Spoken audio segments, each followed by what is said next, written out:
అందరికీ నమస్కారం. నేను హరీష్ రంగోజీ. మా రజనక్క ఏదో మాట్లాడుతుందంటే ఒకసారి చూద్దాం. మాట్లాడుతా ఉన్నా ఎవరా పెద్ద మనిషి అంటే చంద్రబాబు నాయుడు గారు. అబ్బో ఏమైనా మాట్లాడుతూ జగన్మోహన్ రెడ్డి గారిని భూస్థాపితం చేస్తారట, ఆయన చెయ్యాలని ఉందంట. క్షమించండి అక్కగారు, జగన్మోహన్ రెడ్డిని లేకుంటే వైఎస్ఆర్సీపీ పార్టీని టీడీపీ ప్రభుత్వమో జనసేన ప్రభుత్వమో బీజేపీ ప్రభుత్వమో ఎవ్వరు కూడా భూస్థాపితం చేయని అవసరం లేదు. ఎందుకు లేదు అంటే మన పార్టీని కొంతమంది మంత్రులు ఎప్పుడో భూస్థాపితం చేసేశారు. కొంతమంది మంత్రులు జగన్మోహన్ రెడ్డి గారి పరువుని ఎప్పుడో తీసేశారు. కొంతమంది మంత్రులు జగన్మోహన్ రెడ్డి గారిని ఎప్పుడో కిందకి లాగేశారు. కాబట్టి ఎవరో చేస్తారు ఎవరో చేసేస్తారు అనేసి మాట్లాడడం మన భ్రమ. అఫ్కోర్స్ చంద్రబాబు నాయుడు గారు మాట్లాడారు. ఎందుకు ఇలాంటి నాయకుడు ప్రజల్లో ఉండడం చాలా చాలా చాలా తప్పు. ఎందుకంటే ఇలాంటి భావజాలం కలిగినటువంటి నాయకుడు ప్రజల్లో ఉంటే ప్రజలకు ముప్పు. కాబట్టి అలాంటి వ్యక్తిని ప్రజల నుంచి దూరంగా పెట్టాలనే సెన్స్లో చంద్రబాబు నాయుడు గారు మాట్లాడారు. అలాంటి వ్యక్తిలా తయారు చేసింది మన మంత్రులే, అది మీరు గుర్తుపెట్టుకోవాలి. దాని గురించి చంద్రబాబు నాయుడు గారు మాట్లాడుతున్నారు. మరి ఏదైతే ఆయన మాట్లాడుతున్నారో ఆయన పార్టీకి సంబంధించినటువంటి లీడర్స్ రీసెంట్ గా చూసాం మనం, బుచ్చయ్య చౌదరి గారు ఆయన ఏం మాట్లాడుతున్నారు, ఆయన కూడా అదే మాట్లాడుతున్నారు, ఇంకేదో మాట్లాడుతున్నారు. ఆయన అసలు మర్చిపోయింది ఏం మాట్లాడుతున్నారు మీరు. దీని లోతు మనకు అర్థం అవుతాం. చంద్రబాబు నాయుడు గారు మా జగన్మోహన్ రెడ్డి గారిని భూస్థాపితం చేయాలి, అదే మాట్లాడు, ఇంకేదో మాట్లాడుతున్నారు. అసలు ఏం మాట్లాడుతున్నారు మీరు అక్క? మాట్లాడుతున్నారు మీరు, మర్చిపోయానని చెప్పు.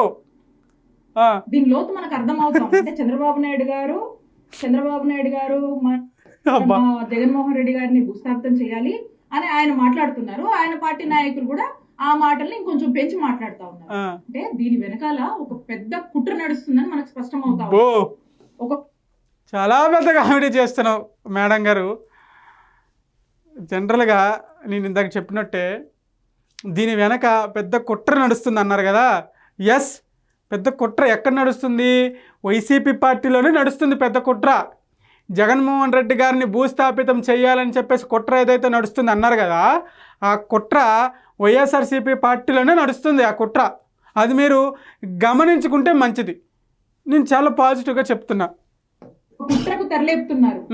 ఎందుకంటే ప్రజల్లో వస్తున్నటువంటి ఆదరణ, ప్రజల్లో కూటమి ప్రభుత్వం పైన చంద్రబాబు నాయుడు గారి నాయకత్వం మీద వస్తున్నటువంటి వ్యతిరేకతను వాళ్ళు మంచి చేసుకునే దాని మీద లేదు. మళ్ళీ అదే భ్రమ. నేను కిందిటి వీడియోలోనే చెప్పా, మేము గ్రామ స్థాయిలో తిరిగినటువంటి వ్యక్తులము, జిల్లా స్థాయిలో తిరిగినటువంటి వ్యక్తులము, నియోజకవర్గ స్థాయిలో తిరిగినటువంటి వ్యక్తులము. మీరు నాయకులు, మీరు ప్రజలతో దగ్గర ఉంటారా ఉండరా, మీకు వీలవుతుందా అవదా అనేది తర్వాత చూసాం. అఫ్కోర్స్ ప్రజానాయకుడిగా ఉన్నటువంటి వ్యక్తి డైరెక్ట్గా ప్రజల్లో మమేకం అవ్వడం, డైరెక్ట్గా ప్రజల సమస్య తెలుసుకోవడం, ప్రజల మనసులో ఏముందో తెలుసుకోవడం వాళ్ళకి కొంతవరకు సాధ్యపడదు. ఎందుకంటే వాళ్ళ చుట్టూ ఒక రకమైన క్వార్టరీ ఏర్పడిపోతుంది. కాబట్టి వాళ్ళు అక్కడ పాజిటివ్ ఉన్నా నెగిటివ్ ఉన్నా అది పాజిటివ్గానే ఇక్కడికి చేరవేస్తారు. కాబట్టి అది మీకు అవ్వదు. మా చుట్టూ ఎవరు క్వార్టరీ ఉండరు, మేమేం ప్రజానాయకులం కాదు. కానీ ఒక అనలిస్ట్గా, ఒక రాజకీయాలపైన ఆసక్తి ఉన్నటువంటి వ్యక్తులుగా మేము ఏ వ్యక్తి కనిపించినా వైఎస్ఆర్సీపీ పార్టీ పైన మీ అభిప్రాయం ఏంటి, కూటమి ప్రభుత్వం పైన మీ అభిప్రాయం ఏంటంటే ఖచ్చితంగా నేనైతే కనుక్కుంటా. ఎందుకంటే నాకు కొంచెం ఇంట్రెస్ట్ కాబట్టి. నేను 10 మందిని కనుక్కుంటే 6-7 మెంబర్సు వైఎస్ఆర్సీపీ పార్టీ మీద వ్యతిరేకంగానే ఉన్నారు. ఎస్, ఇది మీరు వాస్తవం నమ్మి తీరాలి. ఎందుకంటే ఇదే మీరు భ్రమలో ఉంటే మీ పార్టీకి ఇంకా ముప్పు. నేను కనుక్కున్నా కదా, నేను చెప్తున్నా సర్వే, నేను ప్రజల్లో ఉండి కనుక్కున్న సర్వే ఇది. ఇంకా మీరు గట్టిగా పనిచేయాలి.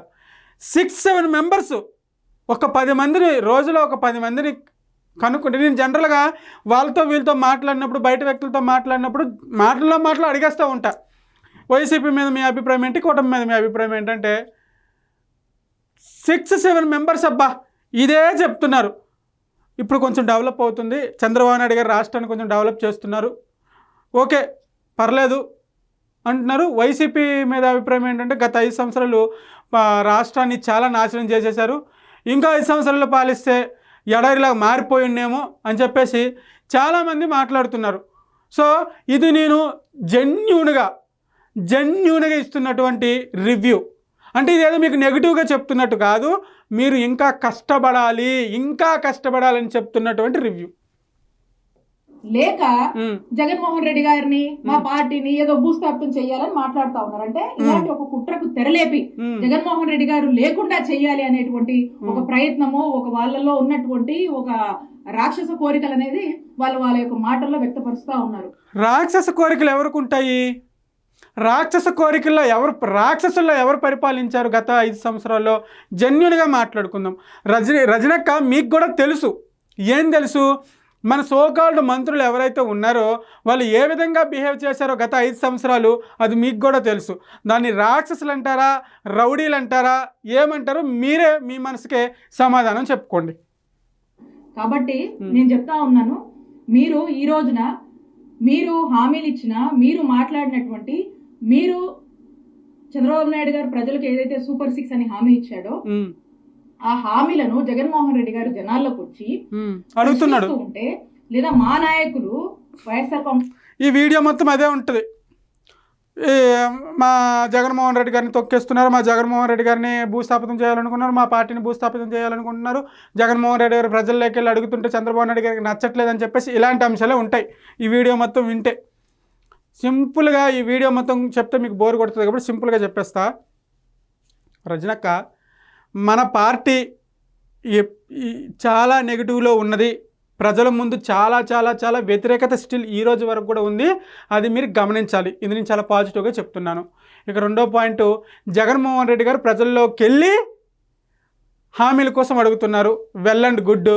కానీ మనం వెళ్తున్న తరుణంలో చేస్తున్నటువంటి అరాచకాలు ఏవైతే ఉన్నాయో, మనం ప్రజల వద్దకు వెళ్ళే సమయంలో జరుగుతున్నటువంటి పరిణామాలు ఏవైతే ఉన్నాయో అవి ఇంకా పార్టీని నెగిటివ్లోకి తీసుకెళ్తున్నాయి. ఇది కూడా పాజిటివ్గా చెప్తున్నాను, ఇది మీరు గమనించాలి.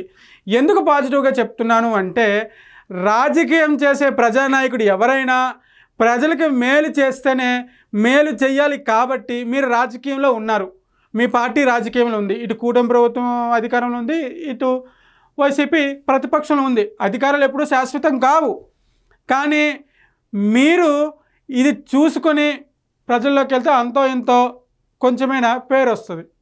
లేదు అంటే మీ మీద రాక్షసులా పరిపాలిస్తాము, మేము ఎలానే వెచ్చలవిడిగా మాట్లాడుతాము, మేము ఎలానే ఇష్టానుసారం ప్రవర్తిస్తాం.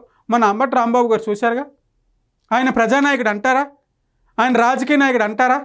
చూసారుగా ఎవరు మన అంబటి రాంబాబు గారిని, ఆ బార్కెట్లు ఎత్తేస్తూ ఆ దౌర్జన్యాలు, అధికారంలో లేనప్పుడే మనం ఈ తీరుగా ప్రవర్తిస్తే, అధికారం ప్రజల చేతికి ఇస్తే మీరు చేసే పరిణామాలు ఎలా ఉంటాయి? ఆంధ్రప్రదేశ్లో ప్రజలు ఎందుకు మీకు గెలిపిస్తారు?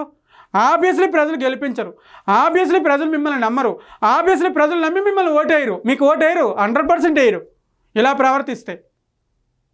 సో ఇలాంటి సోకాల్డ్ రౌడీజపు మంత్రులు ఎవరైతే ఉన్నారో వాళ్ళందరినీ పార్టీ నుంచి బయటికి పంపేసి యువకులకి అధికారాలు ఇస్తే, బాగా చదువుకున్న వాళ్ళకి పదవులు ఇస్తే రాష్ట్రాన్ని అభివృద్ధి చేస్తారేమో అని కొంతో నమ్ముతారు ప్రజలు. సో ఇది మీకు తెలిస్తే మంచిది, తెలవకపోయినా మంచిదే, దానికి నేనేం చేయలేను. సో ఇది ఇవాల్టి వీడియో. ఈ వీడియో పైన మీకు అభిప్రాయాన్ని కింద కామెంట్ రూపంలో తెలియజేయండి. Thank you.